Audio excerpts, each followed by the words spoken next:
Good morning दोस्तों। आज 17 जुलाई है, तो 17 जुलाई का हम लोग करंट अफेयर को देखते हैं। अभी आप कोई भी एग्ज़ाम की तैयारी कर रहे हैं, उसमें हम देखते हैं कि करंट अफेयर का वेटेज क्या हो रहा है। मैंने ये करंट अफेयर जो बनाए हैं, ये द हिंदू और इंडियन एक्सप्रेस और पीआईबी को ध्यान में रखते हुए ये बनाया गया है। तो इसका हम लोग अब एनालिसिस करते हैं और इसमें मैंने कुछ क्वेश्चंस भी रखे हैं लास्ट में, तो उसको भी आप लोग ध्यान दीजिएगा। चलिए हम लोग इसको स्टार्ट करते हैं। किसी भी स्टेट पीसी से अभी कोई भी अदर एग्ज़ाम की तैयारी कर रहे हैं तो ये आपके लिए बेनिफिट है, तो इसको आप अंत तक बने रहें। और चलिए देखते हैं हम लोग। सबसे पहला है कि भारत की पहली हाइड्रोजन संचालित ट्रेन नमो ग्रीन रेल का शुभारंभ ये हुआ है। तो देखते हैं इसका।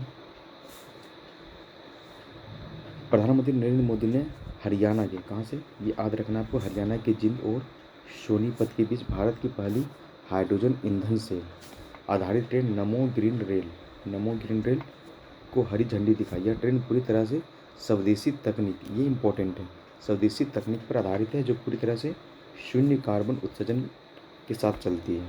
ठीक, देखते हैं कि ये इम्पोर्टेंट क्यों है। यह भारत के राष्ट्रीय हरित हाइड्रोजन मिशन को साकार करने और रेलवे के शुद्ध शून्य कार्बन उत्सर्जन लक्ष्य को प्राप्त करने में एक ऐतिहासिक कदम है। और नेक्स्ट है, परंपरागत डीजल ट्रेनों की तुलना में यह पर्यावरण अनुकूल विकल्प है, जो केवल जलवाष्प उत्सर्जित करती है। इसको तो कुछ फैक्ट देख देते हैं, इसमें क्या कुछ फैक्ट हैं उसको। यह ट्रेन हाइड्रोजन और वायु से प्राप्त ऑक्सीजन के बीच होने वाली रासायनिक प्रतिक्रिया से उत्पन्न बिजली पर चलती है। और ये 3200 हॉर्स पावर क्षमता प्रणाली के साथ दुनिया की सबसे शक्तिशाली हाइड्रोजन ट्रेनों में से एक है। इस ट्रेन सेट में कुल 10 कोच होंगे और इसकी कुल क्षमता होगी 2600 यात्री लेके जाने का। यह ट्रेन हरियाणा के जिंद से सोनीपत रूट पर संचालित की जा रही है, जो देश के हरित परिवहन का मॉडल बनेगी। प्रीलिम्स का रिवीजन कुछ पॉइंट है, उसको आप देख लेंगे। ठीक है, नेक्स्ट हम लोग आगे बढ़ते हैं। राष्ट्रीय सम्मान के अपमान की रोकथाम संशोधन विधेयक 2026। ये क्या हुआ कि संसद के आगामी मानसून सत्र के विधायी एजेंडे में राष्ट्रीय सम्मान के अपमान की रोकथाम संशोधन विधेयक 2026 को सूचीबद्ध किया गया है। यह विधेयक 1971 के मूल कानून में संशोधन करने का प्रस्ताव रखता है। ठीक है, अब इसको क्यों रखा गया, इसको मूल देखते हैं। यह कानून राष्ट्रीय प्रतीक के प्रति आदर और नागरिक कर्तव्यों को कानूनी रूप से सुदृढ़ करने के उद्देश्य से लाया जा रहा है। तो ये चीज़ों को आप जो है मूल कर्तव्य जो है उसके तहत आप इस चीज़ को रिलेट कर सकते हो अपने मेंस में। इसके तहत राष्ट्रीय गीत वंदे मातरम के गायन में जानबूझकर व्यवधान डालने या उसका अपमान करने को दंडनीय अपराध बनाने का प्रावधान भी है। मुख्य तथ्य में अगर देखा जाए, यह विधेयक राष्ट्रीय सम्मान के अपमान की रोकथाम अधिनियम 1971 में संशोधन करेगा। एंड संसद को मानसून सत्र यानी कि 20 जुलाई से जो स्टार्ट हो रही है, इनमें कुल 5 नए विधेयक सूचीबद्ध किए गए हैं। इस सत्र के अन्य प्रमुख विधेयक में विदेशी अंशदान संशोधन विधेयक एंड विकसित भारत शिक्षा अधिष्ठान विधेयक शामिल है। नेक्स्ट है कि उच्चतम न्यायालय न्यायाधीशों की संख्या संशोधन विधेयक 2026 भी इस सत्र के विधायी कार्यों का हिस्सा है।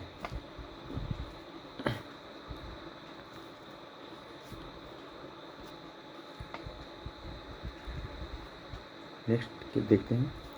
नेक्स्ट है बाल विवाह निषेध अधिनियम 2006। सीकर में ऐतिहासिक अदालती निषेधाज्ञा क्या हुआ। राजस्थान का जो सीकर जिले में प्रशासन, पुलिस और नागरिक संगठनों के समन्वय से एक ही दिन में 5 बाल विवाहों को होने से रोका गया। अदालत ने इन शादियों के खिलाफ सख्त इंजंक्शन ऑर्डर जारी की थी। ये क्यों इम्पोर्टेंट है, इसको भी देख लेते हैं। यह बाल विवाह निषेध अधिनियम जो 2006 की धारा 13(1) के व्यवहारिक और प्रभावी कार्यान्वयन का एक उत्कृष्ट उदाहरण है, जो अधिकारियों को विवाह होने से पहले रोकने की शक्ति देती है। यह सामाजिक कुप्रथाओं जैसे कि आटा साटा यानी कि विनिमय विवाह प्रथा के खिलाफ कानूनी तंत्र की सक्रियता को भी दर्शाता है। इसमें मुख्य तथ्य अगर देखा जाए, यह कार्रवाई बाल विवाह निषेध अधिनियम 2006 जो आया था, ये धारा 13(1) के तहत जारी निषेधाज्ञा आदेशों के आधार पर की गई है। रोके गए मामलों में आटा सटाने की कस्टम पारंपरिक विनिमय गठबंधन के तहत 9 और 12 वर्ष के 2 नाबालिग बालकों का विवाह भी शामिल था। न्यायालय के आदेशानुसार निषेधाज्ञा के उल्लंघन में किया गया कोई भी बाल विवाह शुरुआत से ही शून्य घोषित माना जाता है। यह हस्तक्षेप गैर सरकारी संगठन यानी कि गायत्री सेवा संस्थान और जस्ट राइट फॉर चिल्ड्रन की सूचना और सक्रियता से संभव हुआ है। नेक्स्ट देखते हैं, एक प्रीलिम रिवीजन पॉइंट है, इसको आप देख लीजिएगा, ये बहुत इंपॉर्टेंट है ये। नेक्स्ट है मतदाता सूची की विशेष गहन पुनरीक्षण और सुप्रीम कोर्ट का निर्णय। इसमें क्या बोला गया सुप्रीम कोर्ट के द्वारा? सुप्रीम कोर्ट ने तमिलनाडु में मतदाता सूची के विशेष गहन पुनरीक्षण, ठीक, यानी कि SIR को चुनौती देने वाली 13 याचिकाओं पर सुनवाई बंद कर दी। न्यायालय ने हाल ही में बिहार SIR मामले में दिए गए अपने फैसलों को आलोक में यह निर्णय लिया। क्या निर्णय था या क्यों इंपॉर्टेंट है, इसको देखते हैं। यह निर्णय चुनाव आयोग की स्वतंत्र और निष्पक्ष चुनाव कराने की संवैधानिक शक्ति को सुदृढ़ करती है। और जब भी आप चुनाव आयोग जो पॉलिटी के क्वेश्चन है, चुनाव आयोग को जब भी आप लिखिएगा तो उसकी शक्ति में आप इसको डाल सकते हैं, SIR की। यह स्पष्ट करता है कि मतदाता सूचियों का पुनरीक्षण संघवाद के ढांचे का उल्लंघन नहीं है। ये संघवाद के ढांचे का उल्लंघन नहीं है, बल्कि स्वतंत्र चुनाव सुनिश्चित करने की एक आवश्यक प्रक्रिया है। तो कभी कभी क्वेश्चन पूछा जाता है कि केंद्र ज़्यादा मजबूत है राज्यों की अपेक्षा है, तो उसमें भी आप इस चीज़ को डाल सकते हैं कि संघवाद के ढांचे को उल्लंघन नहीं है, और जो मूल ढांचा वगैरह है उसमें भी आप इसको देख सकते हैं। नेक्स्ट है मुख्य तथ्य में आप देखेंगे कि मुख्य न्यायाधीश जो हैं अभी CJI जो है सूर्यकांत की अध्यक्षता वाली पीठ ने पूर्व में बिहार SIR मामले में दिए गए फैसलों का हवाला देते हुए याचिकाएं निपटा दी। सुप्रीम कोर्ट ने माना कि गहन पुनरीक्षण यानी कि SIR की यह प्रक्रिया निष्पक्ष चुनावों के संवैधानिक जनादेश में जान फूकता है। याचिकाकर्ताओं जैसे कि DMK ने आरोप लगाया था कि यह प्रक्रिया राज्यों की शक्तियों को कम करती है और नागरिकों को मताधिकार से वंचित करने का जोखिम पैदा करती है। संविधान के आर्टिकल 324 के तहत भारत के चुनाव आयोग को मतदाता सूची तैयार करने और चुनाव के अधिसूचना निर्देशन और नियंत्रण की शक्ति प्राप्त है। नेक्स्ट है कुडनकुलम परमाणु ऊर्जा संयंत्र और डेटा सुरक्षा पहलू। इसमें क्या बोला कि केंद्रीय परमाणु ऊर्जा संयंत्र यानी मंत्री जो जितेंद्र सिंह ने तमिलनाडु स्थित कुडनकुलम परमाणु ऊर्जा संयंत्र से जुड़े इलेक्ट्रॉनिक फाइलों के डेटा लीक की खबरों पर स्पष्टीकरण दिया। सरकार ने कहा कि इस लीक का परमाणु सुरक्षा या संयंत्र के संचालन से कोई रिलेशन नहीं है। फिर भी ये इम्पोर्टेंट क्यों है कि इतना महत्वपूर्ण जो मुद्दा है परमाणु, अभी जो इसी को लेके ईरान, इजराइल और अमेरिका के बीच युद्ध चल रहा है, ये सब डेटा जो है लीक किससे हुई? क्या हुआ कि केंद्रीय परमाणु ऊर्जा के राज्य मंत्री जितेंद्र सिंह तमिलनाडु चलिए होगी इम्पोर्टेंट क्यों? यह देश के महत्वपूर्ण बुनियादी ढांचा प्रतिष्ठानों में डेटा सुरक्षा और साइबर संवेदनशीलता को समझने के लिए प्रासंगिक है। परमाणु सुरक्षा और सामान्य वाणिज्यिक डेटा के बीच के अंतर को स्पष्ट करता है। एग्जाम फैक्ट्स क्या है? यह डेटा ब्रिज मुख्य रूप से बैलेंस ऑफ प्लांट से संबंधित व्यावसायिक फाइलों का था जो रिलायंस इंफ्रास्ट्रक्चर से जुड़ी हुई थी। Nuclear power corporation of India limited ने स्पष्ट किया कि संयंत्र की मुख्य सुरक्षा प्रणालियों से संबंधित कोई भी डेटा साझा नहीं किया गया था।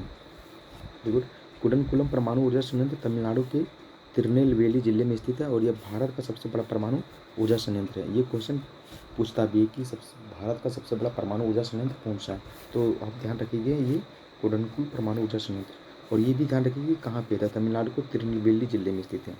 यह संयंत्र रूसी सहयोग से विकसित किया जा रहा है। ठीक है,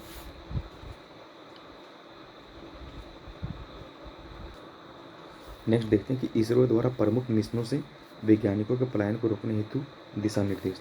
अभी हाल ही में देखा गया कि इसरो से लगभग 100 वैज्ञानिक जो यहाँ से पलायन कर गए हैं। तो ये क्यों किए, या फिर इसको रोकने के लिए, पलायन को रोकने के लिए गवर्नमेंट ने क्या कदम उठाए, उसको हम लोग देखते हैं। चलिए, भारतीय अंतरिक्ष अनुसंधान संगठन इसरो के विभिन्न केंद्रों से लगभग 100 वैज्ञानिकों और इंजीनियरों द्वारा VRS या इस्तीफा देने के बाद अंतरिक्ष विभाग यानी कि DOS ने एक आधिकारिक ज्ञापन जारी कर इससे प्रवृत्ति पर अंकुश लगाने का निर्देश दिया है। यह क्यों इम्पोर्टेंट है? यह गगनयान जैसे राष्ट्रीय महत्व के अत्यंत महत्वपूर्ण और समयबद्ध अंतरिक्ष मिशनों की निरंतरता और तकनीकी स्थिरता सुनिश्चित करने के लिए आवश्यक है। नेक्स्ट है कि उच्च कुशल मानव संसाधन के संरक्षण और रणनीतिक क्षेत्रों में प्रतिधारण यानी कि टैलेंट रिटेंशन की चुनौती को उजागर करता है। मुख्य फैक्ट क्या है एग्जाम से रिलेटेड?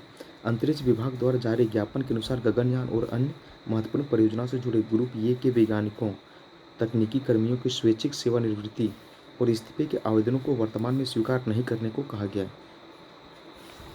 नेक्स्ट है कि यह कदम इन राष्ट्रीय परियोजनाओं के समय इन क्रियान्वयन पर पड़ने वाले गंभीर प्रभावों को रोकने के उठाया गया है। गगनयान भारत का पहला मानवयुक्त अंतरिक्ष मिशन है जिसके तहत भारतीय अंतरिक्ष यात्रियों को निम्न पृथ्वी कक्षा में भेजा जाना प्रस्तावित है। इसरो के प्रमुख केंद्रों जैसे VSSC, URSC, SDSC में कार्यरत वैज्ञानिक इसके दायरे में आएंगे। यानी कि इसरो के प्रमुख केंद्र जो है ये तीनों, इसमें जो भी वैज्ञानिक अगर इस्तीफा देना चाहते हैं या फिर छोड़ के जाना चाहते हैं तो उनका इस्तीफा को स्वीकार ना करें, ऐसा दिशा निर्देश जारी किया गया है। नेक्स्ट हम क्या है कि हम लोग प्रश्न को देखते हैं। भारत की पहली हाइड्रोजन संचालित ट्रेन, चलिए भारत की पहली हाइड्रोजन संचालित ट्रेन यानी कि नमो ग्रीन रेल के संदर्भ में निम्नलिखित कथनों पर विचार किया। यह ट्रेन रासायनिक प्रक्रिया के माध्यम से अपने बोर्ड पर ही बिजली उत्पन्न करती है और केवल जलवाष्प उत्सर्जित करती है। तो ये तो सही है, हम लोग पढ़े थे इसको। इसे पूरी तरह से विदेशी तकनीक सहयोग से भारत में असेंबल किया गया। विदेशी तकनीक सहयोग ये गलत है, विदेशी तकनीक नहीं, ये पूरी तरीके से स्वदेशी तकनीक पर आधारित था। यह देश में पहली बार हरियाणा के जिंद और सोनीपत के बीच संचालित की जा रही है, ये सही है। तो हमको देखना है कि कौन सा ऑप्शन है इसमें, 1 और 3 यानी कि ऑप्शन सी राइट आंसर हो जाएगा। राष्ट्रीय सम्मान अपमान की रोकथाम संशोधन विधेयक 2026 के संबंध में निम्नलिखित कथनों पर विचार कीजिए। यह विधेयक मूल रूप से वर्ष 1971 में अधिनियमित कानून में संशोधन करने का प्रस्ताव करता है। ठीक है, तो ये हम पढ़े थे कि ये बात सही है, 1971 के अधिनियमित कानून में संशोधन करने का प्रस्ताव करता है। इसके तहत राष्ट्रीय गीत वंदे मातरम के गायन में जानबूझकर व्यवधान उत्पन्न करने को एक दंडनीय अपराध बनाने का प्रावधान है। तो बिल्कुल सही बात है, तो ये ऑप्शन ये इसका हो जाएगा सी। नेक्स्ट क्वेश्चन देखते हैं। बाल विवाह निषेध अधिनियम 2006 के प्रावधानों के संदर्भ में हाल ही में चर्चित धारा 13(1) का मुख्य संबंध किससे है? तो इसमें क्या था, तब बाल विवाह करने वाले माता पिता को कारावास की अवधि निर्धारित करना, बिल्कुल गलत। न्यायालय द्वारा बाल विवाह की रोकथाम रोकने के लिए निषेधाज्ञा यानी कि इंजेक्शन जारी करने की शक्ति, बिल्कुल सही है, बी ऑप्शन ही सही होगा। नेक्स्ट है, हाल ही में समाचारों में देखी गई आटा साटा प्रथा का संबंध निम्नलिखित में से किस सामाजिक विशेष है? तो जनजातीय क्षेत्रों में प्रचलित सामुदायिक कृषि का एक प्रकार है? नहीं। कुछ क्षेत्रों में प्रचलित पारंपरिक विनिमय विवाह एक्सचेंज एलिसन की प्रथा है? चलिए नेक्स्ट आगे देखते हैं कि क्या ऑप्शन दिया है। जल संचयन की एक प्राचीन पारंपरिक राजस्थानी तकनीक है? बिल्कुल गलत। हस्तशिल्प और बुनकरों की एक शाख? नहीं। क्या हो जाएगा आंसर इसका? बी आंसर सही होगा, राइट होगा। नेक्स्ट है, मतदाता सूची की विशेष गहन पुनरीक्षण यानी कि SIR के संदर्भ में निम्नलिखित कथनों पर विचार कीजिए। इसमें क्या है, भारत का चुनाव आयोग संविधान के आर्टिकल 324 के तहत मतदाता सूची तैयार करने का पूर्ण अधिकार रखता है? बिल्कुल। नेक्स्ट है, सुप्रीम कोर्ट के हालिया निर्णय के अनुसार चुनाव आयोग द्वारा एक तरफा SIR का आयोजन संघीय ढांचे का पूर्ण उल्लंघन माना जाता है? नहीं, पूर्ण उल्लंघन नहीं था। इसमें बोला गया था सुप्रीम कोर्ट के द्वारा बिहार SIR को लेके जो मामला गया था CJI सूर्यकांत के पास, तो उसमें बोला गया था कि यह संघवाद के ढांचे को नुकसान नहीं पहुंचाता है। तो हमारा आंसर क्या हो जाएगा? केवल ऑप्शन ये। नेक्स्ट देखते हैं, कुडनकुलम परमाणु ऊर्जा संयंत्र के संदर्भ में निम्नलिखित कथनों पर विचार कीजिए। यह भारत का सबसे बड़ा परमाणु ऊर्जा संयंत्र है जो तमिलनाडु के तिरुनेलवेली जिले में स्थित है? बिल्कुल, आप लोग रिकॉल कर पा रहे होंगे, ये हम लोग उसमें चर्चा भी किए थे। यह रिएक्टर प्रणाली पूर्णतः फ्रांस के तकनीकी सहयोग और सुरक्षा मानकों पर आधारित है। ये फ्रांस नहीं है, यहाँ क्या है, रसिया। ठीक, हाल ही में चर्चा में रहा डेटा लीक संयंत्र के गैर परमाणु ढांचे बैलेंस ऑफ प्लांट से संबंधित था? तो बिल्कुल ये था। इसका सही आंसर क्या हो जाएगा? ऑप्शन सी इसका राइट आंसर हो जाएगा। तो नेक्स्ट क्वेश्चन देखते हैं क्या है भाई।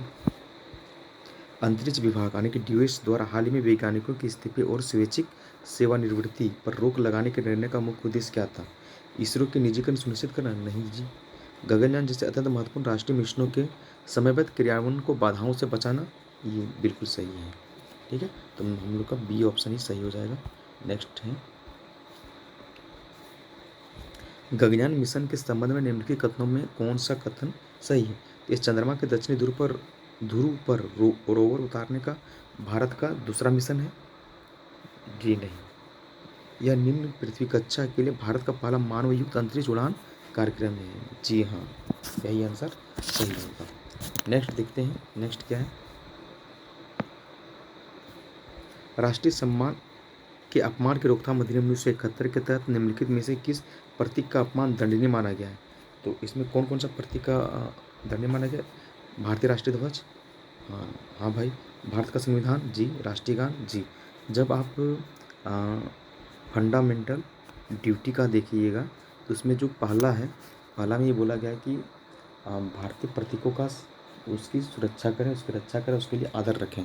तो इसमें ही आप देखिएगा राष्ट्रीय ध्वज, भारत का संविधान और राष्ट्रीय गान, ये सबको जीवित रखने के लिए बोला गया है और उसको आदर करने के लिए बोला गया है। तो यहाँ पे क्या हो जाएगा? Option D is right answer.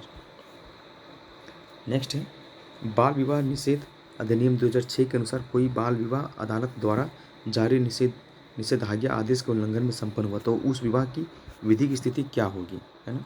तो उसका था कि वह पूर्णतः वैध और अपरिवर्तनीय होगा? नहीं, वह प्रारंभ से ही शून्य माना जाएगा। जी, ये 10 का बी ऑप्शन सही होगा। ठीक है, तो ये आपका लास्ट में मैंने आंसर भी दे दिया है, तो आप इसको भी देख लेंगे। तो आज का सेशन यहीं पे एंड रखते हैं। कल का फिर सेशन लेके आएंगे। अगर आपको अच्छा लगा तो कमेंट कर दीजिएगा। धन्यवाद।